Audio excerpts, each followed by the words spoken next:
Welcome to Northern Michigan Update. I'm State Senator Jason Allen, and today's briefing is going to be discussions on what's going on with the United States Coast Guard, primarily in the aviation area. And today we have Commander Travers and Commander Spanner. It's nice to have you here today. Thanks for having us. Really appreciate it very much. For our listeners, because the Coast Guard Air Arm has been an important part of our nation's coastal security and the ability for safety in boating and a variety of different things.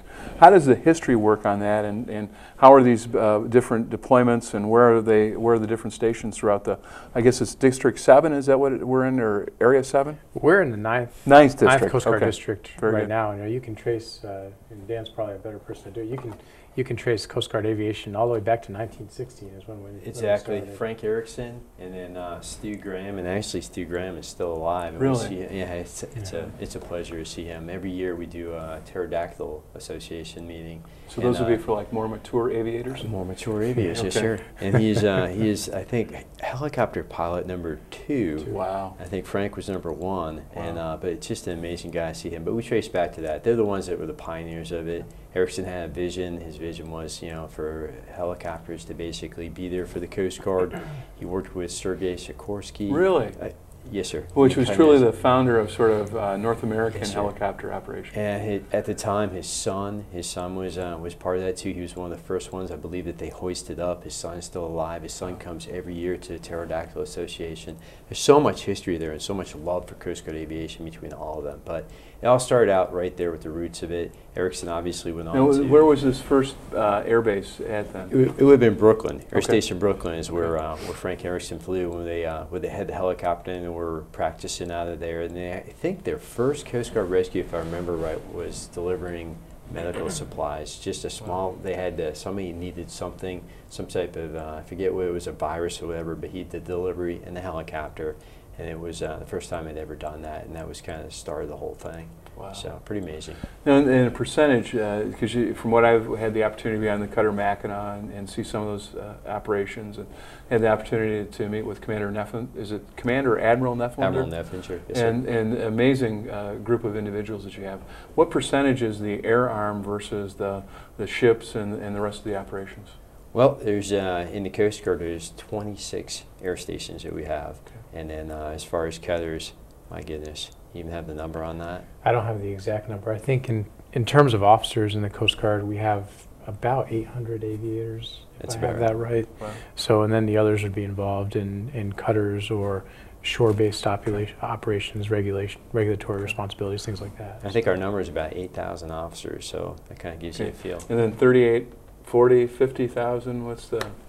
For the Coast Guard, yeah. active duty, about 42,000 Okay. is what we are right now, and Wow.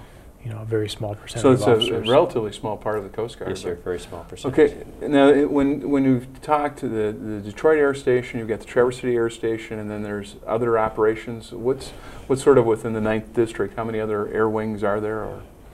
Well, for the 9th District, for air capabilities, it's just the air station in Detroit, where Commander Travers is the commanding officer. Then we've got the air station in Traverse City, of course.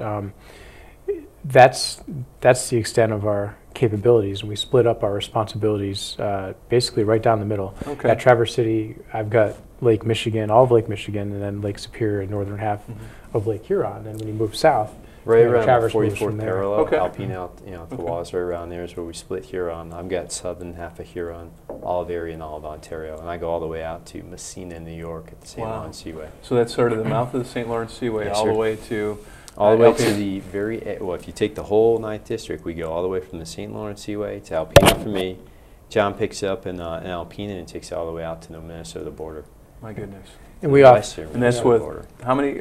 Probably 12, 15 10 aircraft. helicopters. I've got 5 ES5. Wow. We joke that it's one air station with 2 ramps. There And you we go. really work together, and you know, those boundaries I laid out are definitely not imperial boundaries. We cross, and you know, if he's working a mission way far east, then we can backfill. Likewise, if we're working down in southern Lake Michigan, he can backfill in Lake Superior.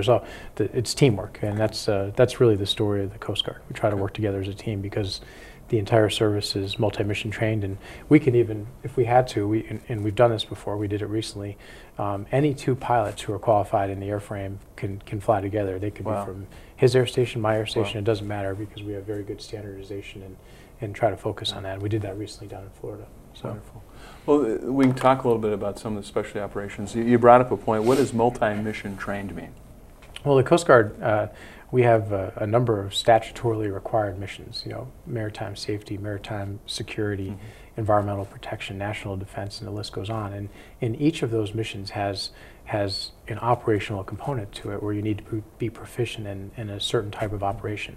So, for example, maritime safety, we often, in the Travers City area, think of search and rescue, which is a significant responsibility for us. Our crews are trained to operate during the day or at night. At night, they can operate with night vision goggles without them to be able to hoist and pull people off of boats if they're in distress.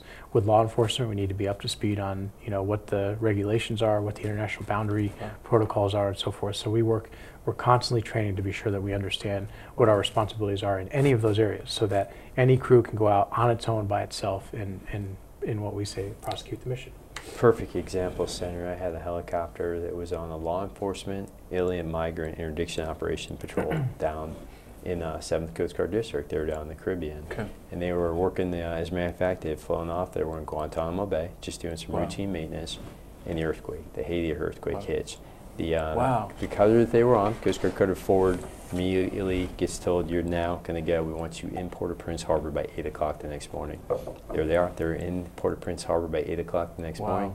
My helicopter that was out doing LE, AMIO mission, and flip it was switched. Now they're doing search and rescue, and in that case, recovery mission. And they flew right in that very next day. It was like, man, they would have done it if they were flying, if they were airborne at that time, and they had gotten the call, hey, you're now off of LE, we now need you to go search and rescue. It just happens like that. So let's go through that. And that, Sure. that is the unique situation that I've been so impressed with, a very small force, but very flexible as Yes, far sir. as the platforms, the equipment, the training. And so here you've got a crew out of Air Station Detroit that's Yes, sir. been reassigned. Was that the proper term, down to Guantanamo Bay? Well, back up real quick. We have 10 helicopters, as we told you. We have our air stations, each of us, and then in the summer we run a seasoned air facility on Lake Michigan. Okay. I have Muskegon, Commander Spinner has Waukegan, so we have 2 additional helicopters to help us support that. In the off-season, one of those helicopters is pretty much always deployed down the Coast Guard 7th District doing law enforcement. Okay. So they're on the back of a ship, and we're staffed for about 240 days deployed ship a year. Okay. So this helicopter happened to be down on a routine patrol, and the next thing you know, and they were just off the ship for a little bit to do maintenance, but their ship got forward deployed to Haiti. Wow. And they were attached to that ship, so they're now off of law enforcement, and they're now in the search and rescue. Amazing. So have you talked to the pilots and sort of some of the things that they've done? And I mean, that must have been just an honorable thing to do, but probably very, very challenging. Oh, it was incredible. You know, as a matter of fact, one of the pilots, my aircraft commander, him and I started out, well, I first started flying with him back in Cape Cod. We were flying the H-60 together. And so he was down there. He was a very seasoned pilot, holds the same rank as I do as a commander.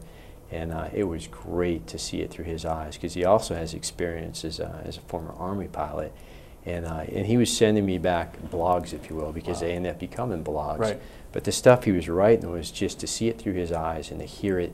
And the first day that they took off, they actually took a UN general, and they flew the UN general down, and the UN general had him land right at the palace.